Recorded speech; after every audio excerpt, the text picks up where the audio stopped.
No second chances, no support, and nowhere to go but the finish line.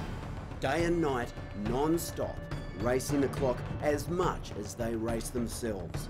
Across 4 continents and countless challenges. The ultimate prize is simply surviving. The journey, the tears, and the triumphs. Welcome to Wild Races.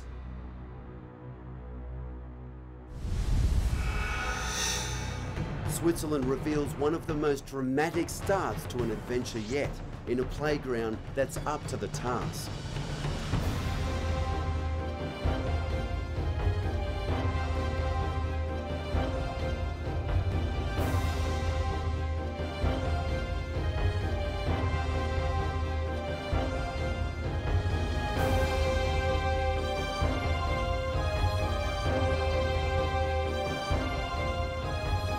From the start, our teams face a monumental 90-kilometre trek over some of the most vertically challenging terrain on Earth, with the most changeable weather conditions typical of such an alpine arena.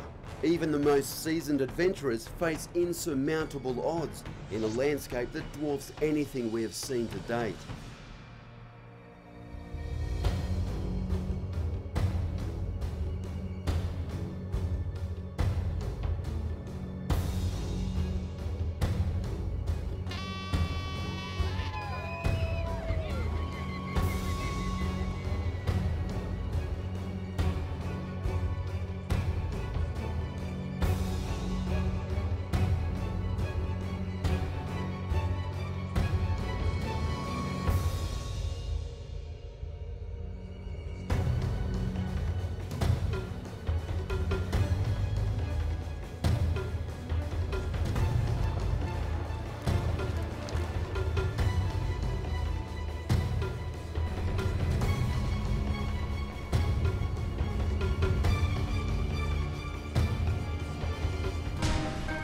It's going to be a real challenge. It's going to be very, very hilly. This is the center of adventure in Europe, pretty much. There is no such thing as bad conditions, and as long as you've got the right gear, you're safe in any situation. That's the bottom line. Any mistakes that can quickly blow up, we want to try and take care of each other and try to avoid that as much as possible. So it's going to be a real challenge for us. We try to prepare as good as we can, but it's going to be a great challenge.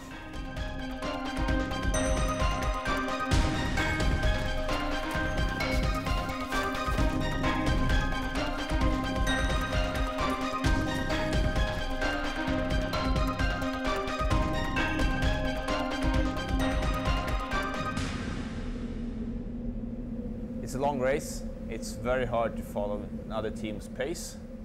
If teams do that, they seldom succeed. You need to adapt your speed to the ability at that time for your team. And I mean, if that other team is a super fast team, there might be a big disadvantage for them to go in our pace.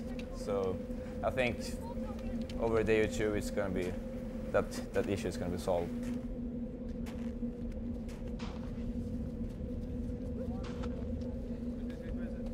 It's quite tough, but it's okay, they will help me a lot and we try to go as fast as possible. So, I'm not the fastest day, but I think I can go for a long time instead.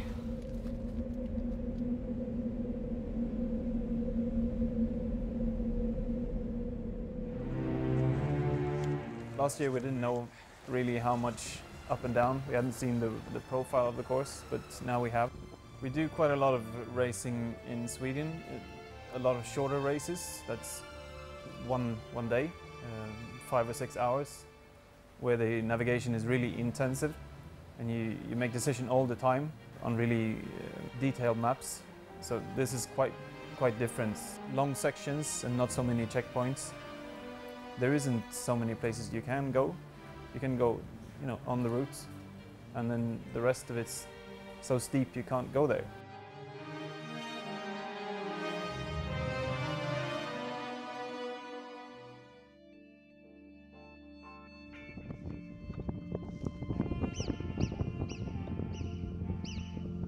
So soon after the start, Already our lead teams have managed to show their form and open sizable gaps. The secret is to keep relentless forward motion so the body remains warm in frigid conditions.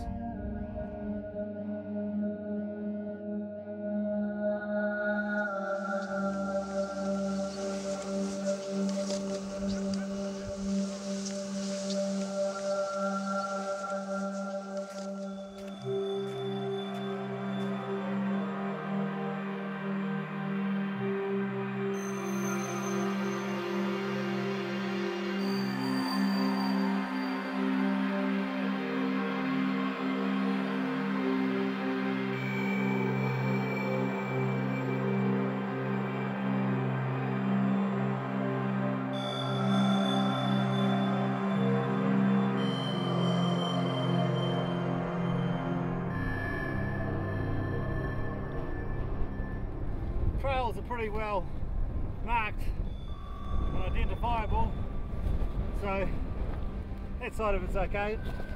Yeah, this is a pretty steep climb. We've done just over 1600 vertical metre climb, and none of it was very flat. Well, even close to very flat. So yeah, 3 hours for 1600, that's alright.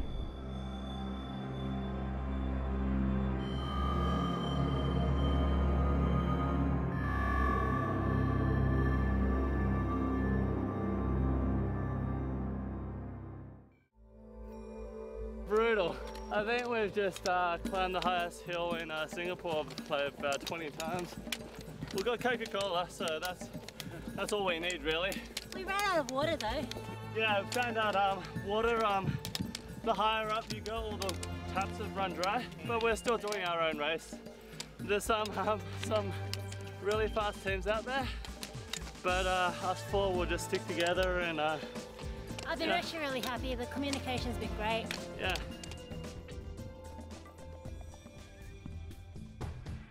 Lead teams now face up to the monolithic north face of the Eiger, a traverse not fit for the faint-hearted.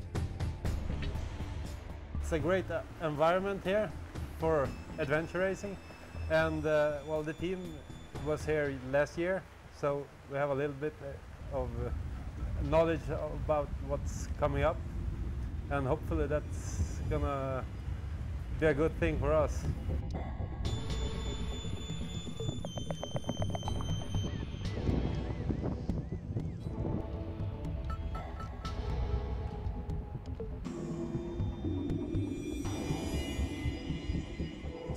Pretty different from Sweden. We have hills, not where I live, but we have hills in Sweden, but none is close to this.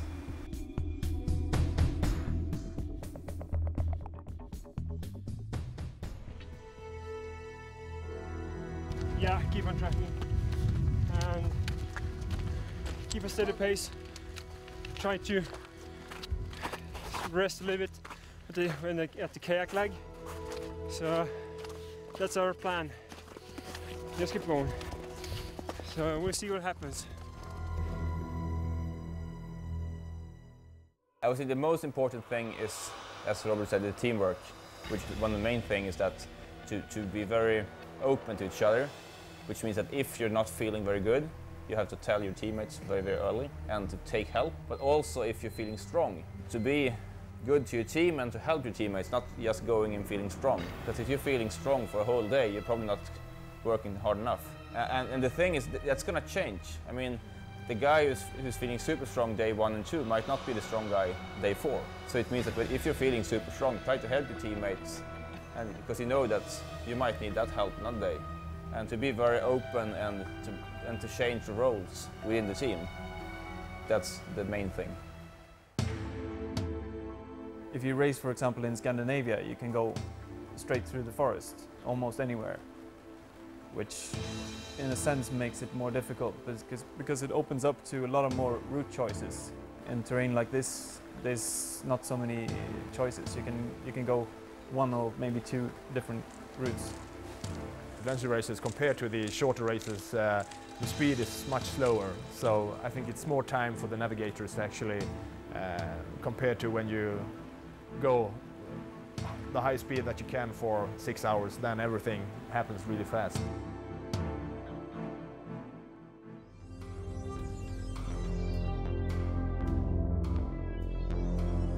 Today's been a good lesson, you know. You go from 25, 30 degrees and beautiful sunshine to rain, wet and a little bit cold. So it's a big lesson. It's good to experience this and a bit of reality check, I think.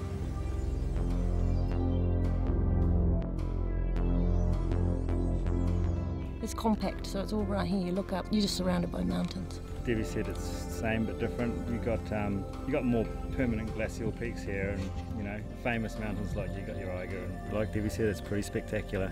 I think rest is one of those things that you just take as you come. Generally, the first day is not necessary for rest. We'll look at that on the second day, and just there's no point stopping for a sleep if the whole team's not going to sleep. So you'll just keep pushing through to. If you're going to have a sleep for an hour and everybody's ready to sleep, we'll take that time then. But we'll try and minimise that as much as possible. It's like you say, it's a 3-hour day race, and there's a 4-hour stop near the end. So I think we'll take the opportunity to rest there and minimise it before that point.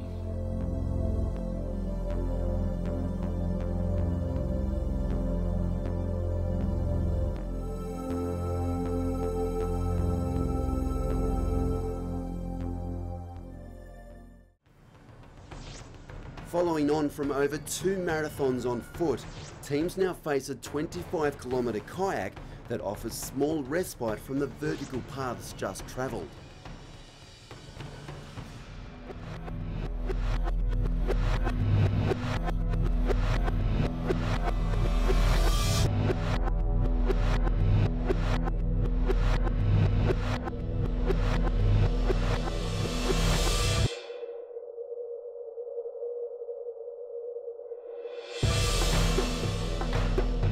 I think we did about 5,000 or 6,000 uphill and about 7,000 downhill. I don't think we did any mistakes at all actually. So we stopped a few times, but we didn't go the wrong way. I expected it to be much harder than it was. I have some problem on the last part of the trek with my stomach, so I both through and after. See how the kayaking goes. They're pretty slow, those boats, but they try to get off as quick as possible. Yeah, we'll use the compass and trust the compass. I think that's really important. There are no clear landmarks for the checkpoints. They're just placed on the shore. So I think we need to be really careful to find them. Maybe go in just before and follow the shore and find a checkpoint. Yeah. And if we are lucky, we can maybe see the other team taking the checkpoint. We can have the lights to go on. We'll see.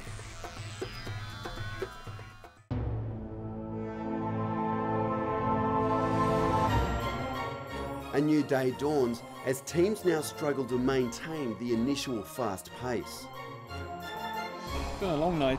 Bad feet, sore and sore legs, but we're through. Just a quick transition now. Have some food and then try to get off paddling as soon as possible.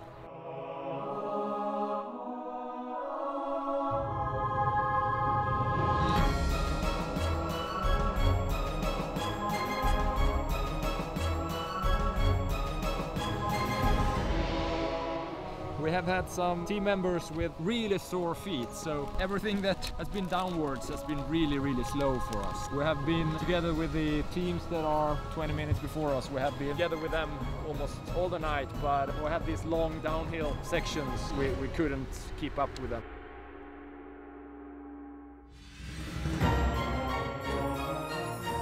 Brutal hill down there, boy. It's good though, it's amazing. It was so scenic.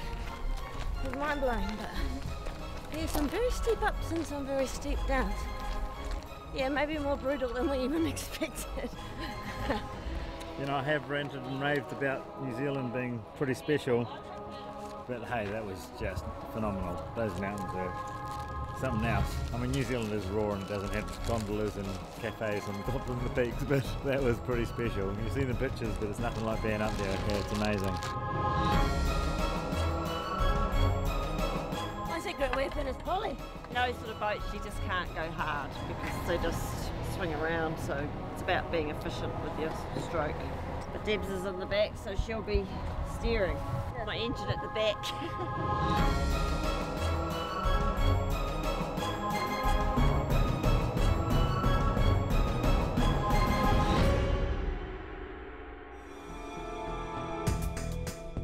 After hours of torturous trekking and the constant saturation and exposure to the elements, the body begins to falter. So soon into the race, trouble is brewing.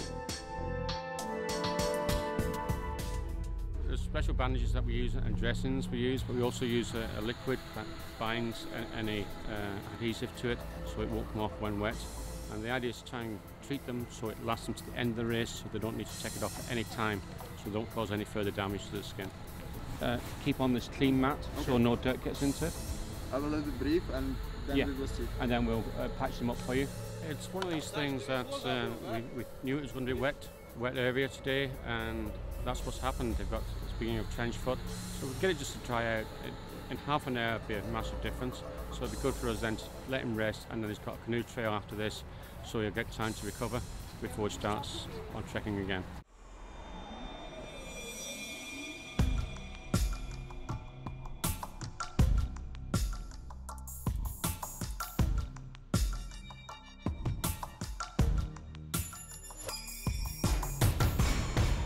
Another quick transition at the lake and try to get this day done. Get the 2 kayaking legs and the biking leg through today, and then sleep 4 hours tonight, hopefully. All the members within the team have really different experience. I'm the one that have done most races before, and Elin, the girl, this is the first one, of course. So as we have told her, we're just happy that she actually could be with us here, since our team member broke her ankle just a couple of weeks before the race. So she just jumped in, and with that in mind, she has performed really, really good. But yeah, of course, she has really sore feet, and she's kind of angry about that, but yeah, much about it. The scenery is absolutely fantastic.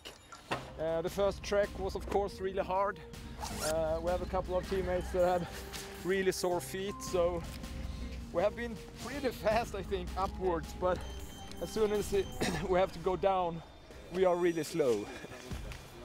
That's probably the worst one. I don't know about this here. Is there anything to do now? This is actually, you see the whole foot is so wet, humid, yes, that the skin is breaking apart. There's not much we can do with this. This might hurt a little bit, okay? Okay. The paddling's been good. Nice to rest your feet. Mine are not very well. They hurt after the long hike. Very, very sore from walking downhill a lot. You know, uphill is not too bad on your feet, but downhill is when it really gets to you. We want to finish the race. We hope the feet will make it. I really didn't know what to expect. This is my first race ever. But I knew it was going to be tough, and yeah, it was certainly tough.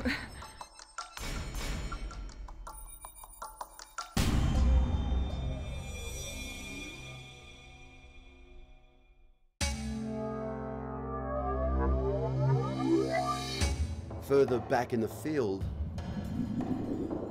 Paddling was great, except we went to the first checkpoint and we were sure it was. We knew where we were, but we couldn't find a checkpoint, so we spent probably half an hour or more looking around for it. And then we went sort of 100 metres to the left, and it was on another headland. So not the best, but apart from that, it went well. It was beautiful, nice and calm. I usually Vaseline my feet before a race, and I forgot to, and they've got wet, and so my skin's got like all spongy and saturated, so I had to just air them out and try and dry them out with as much time as I had. I've got to look after them now, and before I go out now I'll massage Vaseline into them, but just trying to dry them out in the sun a bit. I haven't got a blister or anything, they're just just been damp for too long. I think things are taking a bit longer than we expected, so we just have to prepare for a long night out there. after an epic struggle, some are finding the challenge far tougher than expected.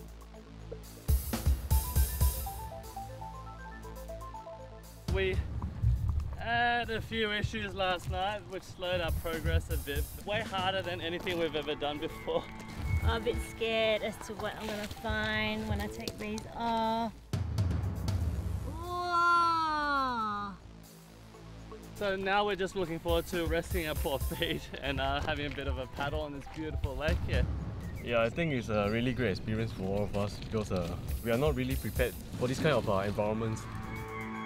Well, realistically, we knew it was going to be hard. We were just way underprepared for this sort of terrain because we just don't have anything like this anywhere near us. Even if we go to Hong Kong, you know, the highest hill we're going to get is 500 meters or whatever it is.